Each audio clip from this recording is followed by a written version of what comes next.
Ward पार्षद के लिए खड़ी हो रही हूँ। करीब 2-3 दिन पहले से स्टेटस जैसी लगाना शुरू किए। बगल के एक सुमित पाठक जी हैं और हमारा एक होटल रुद्राक्ष इन चलता है जो कि बिल्कुल लीगल है, और उसमें वो अचानक घुसा और घुस के हमको धक्का भी दिया। धक्का देते हुए मेरे गेस्ट को भी मारा, मेरे साथ भी मारपीट किया। और बाहर निकला तो एक सामने में रहते हैं उनका ज्योति प्रकाश जी हैं, वो भी खूब गाली दिए, अभद्र गाली का प्रयोग किए। मोहल्ले के और भी जो लोग हैं उनका पूरा फुल सपोर्ट कर रहे हैं कि इसको किसी भी तरह से दबाया जाए। जबकि हम यहाँ पर 28 तारीख को ही एक एप्लीकेशन दिए थे और एक रात पहले यानी कि 27 तारीख को जिस दिन की यह घटना हुई थी उस दिन भी हमने 100 नंबर पर डायल किया था।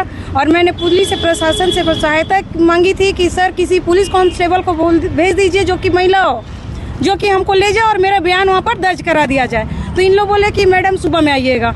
जब सुबह में आए तो इन लोग हमारे मोहल्ले वाले क्या किए, रात को ही एप्लीकेशन दे दिए कि यहाँ पर अब अनलीगल काम हो रहा है हमारे खिलाफ, जो कि वहाँ पर कोई अनलीगल काम नहीं होता है। यहाँ पर दिशा को ही चेंज कर दिया जा रहा है। और उनका जो लड़का मारपीट किया वो एकदम स्पष्ट वीडियो में बोल रहा है गाली देते हुए, वो गाली दिया माँ को, गाली देते हुए बोलता है कि समझ में नहीं आता तुम वार्ड पार्षद के लिए खड़ी हो रही। तो मेरा कहने का अर्थ है कि क्या एक साधारण औरत या कोई विडो औरत या सिंगल लेडीज को क्या कमाने का अधिकार नहीं है, या कहीं पर भी कुछ काम करने का अधिकार नहीं है? अगर हम काम कर रहे हैं तो कोई हमको गाली क्यों देगा? मेरा कहने का अर्थ यही है। और मोहल्ला वाला भी पूरा उन्हीं को सपोर्ट करे, मोहल्ले वाले भी आकर गाली दे रहे हैं। सामने से एकदम ज्योति प्रकाश जी आए और गाली दे रहे हैं।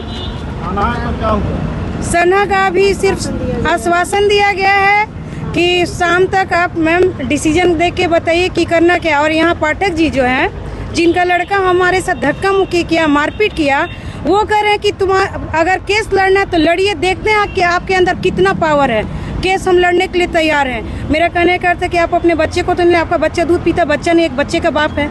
दूसरी बात है कि जिस तरह से हम तो अकेली महिला हैं, आपके पास तो मान लेते हैं कि बेटा है बेटी है, पूरा मोहल्ला वाला इकट्ठा होकर मेरे प्रति इन लोग आए हुए खिलाफ दर्ज करवाने कि हम वहाँ पर गलत काम करें। मेरा कहने कहते अगर वार्ड पार्षद के लिए अगर आपको वोट नहीं देना तो मत दीजिए, हमको कोई ये नहीं है, कोई जरूरी नहीं कि हम ही जीतेंगे। पूर्व पार्षद थे क्या? नहीं, कोई पूर्व पार्षद नहीं थे। आपको धमकी या गाली गलौज कब किया गया था, कितना दिन हुआ? 27 तारीख को रात को। 27 के बाद आप प्रशासन को शिकायत किए थे, कोई कार्रवाई नहीं हुई? नहीं, कोई कार्रवाई नहीं हुई अभी तक। अभी आवेदन देने के लिए आए तो आवेदन आपका एक्सेप्ट किया, FIR दर्ज किया गया? एक्सेप्ट आश्वासन दिया गया कि शाम तक आप बताइए मैम कि आपको क्या करना है। और यहाँ पर जो आए हुए जिन बच्चे का मतलब सुमित जी के पापा जो बोले हैं पेरेंट्स कि अगर आपको केस लड़ना तो लड़िए, हम कितना ताकत हम देख लेंगे। तो यानी एक तरह से हमको थाना में ही ये धमकी दिया जा रहा है। पाठक जी जो है क्या खुन्नस निकाल रहा है, पार्षद लड़ रहे हो उस पे आपको खुन्नस निकाल रहा है कि कोई और मामला? नहीं, 3 साल से मेरा जब होटल चल रहा तो 3 साल से तो कोई दिक्कत नहीं था।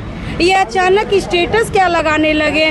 कल भी हमको थाना से फोन गया कि आपको मैम इन लोग बुलाया जा रहा है। तो हम बोले कि अभी हम नहीं आएंगे क्योंकि हम थोड़ा सा कचहरी निकले पेपर वर्क काम करने के लिए। तो बोले कि अच्छा ठीक है। तो हम बोले कि देखिए मंडे को मेरा नॉमिनेशन है, मंडे के बाद हम ट्यूसडे को आते हैं। तो नहीं मैम आप ऐसा कीजिए कि आप कल ही आइए।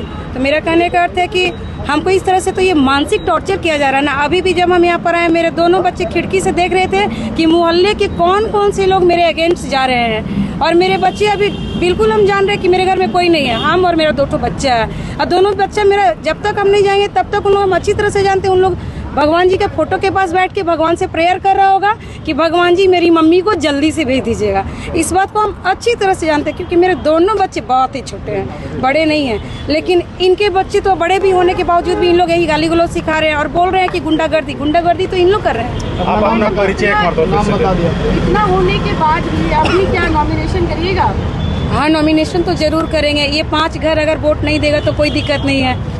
वार्ड नंबर 50 जो है बहुत बड़ा एरिया है, जीतना और ना जीतना भाई, लेकिन रह गया कि मैदान से हटना नहीं है। दूसरी बात है कि वार्ड नंबर 50 बहुत ही बड़ा घनी आबादी है वहाँ पर। लाइव लगातार के वीडियो को लाइक करें, सब्सक्राइब करें और बेल आइकन को दबाना न भूलें।